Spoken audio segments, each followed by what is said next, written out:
Means it is consistent with God's character that every time God wants to establish a modus operandi, that means a pathway to achieving certain things spiritually, he will usually find a man and then model that path with that man and keep that man as a reference, as his recommendation, that every time you want to access that dimension, you study that individual.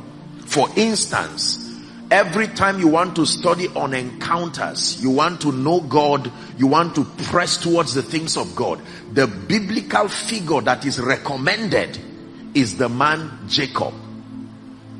Jacob is God's idea of the protocol towards an encounter. How that he encountered the Lord.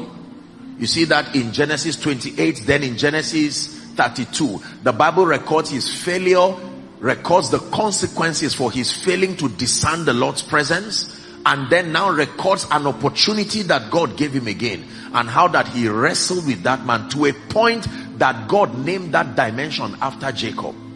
He calls himself the God of Jacob. He said, who shall ascend to the hill of the Lord, and who shall stand in his holy place?